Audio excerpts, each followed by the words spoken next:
Hello, this is my journal for Mr. Burns.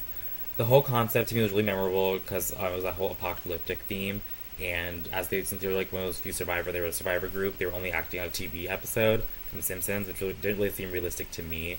If you're a Survivor, that was kind of just interesting, kind of strange in my opinion, because that's not what I would do, or I think most people would do. Three themes was perfection versus like not being perfect, not like imperfection. Arguments about like when they're arguing about scenes of The Simpsons and if they should redo it or if they should how they want to do it, things like that to make sure it was absolutely perfect. So that was definitely one theme.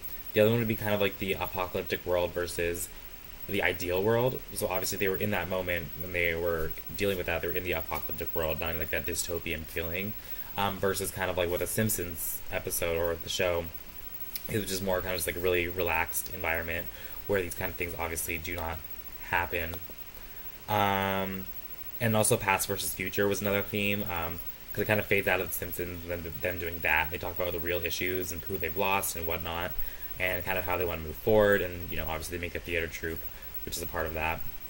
Concepts that I remember from the past: play within a play, for sure, because they were doing The Simpsons within their play. Drama because Mr. Burns like died, um, which was sad. Climactic plot of the play. I remember that concept because all the events sort of lead up to the climax, which is Mr. Burns falling and dying. And Greek theater, where there's a chorus because there was singing, I think, in Act Three. Three things that kind of were in different acts that were in Act Three as well.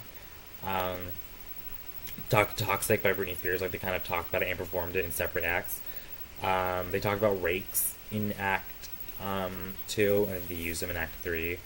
And then Pictures of the Javish, which appears in Act 3, and I think they drink it in another act as well. 75 years later, the world around them, which is kind of interesting, I think the world around them kind of become a model of that Simpsons episode. Like, everyone's kind of moved on, and that's kind of more of their reality at that point. In popular culture, I would say it could be similar to like maybe like Seinfeld, the sitcom, because they're all about friends and family and kind of being really close with your friends and kind of just living day to day, which I think is something important, especially if you've gone through something like this. And questions I have, or do y'all think this having the Simpsons episode, like what was the point of that? Slash was really realistic in the situation they're in. And lastly, do you think the episode of The Simpsons was chosen because it'd be easier to make the society in the 75 years later look like what the episode was when it came up?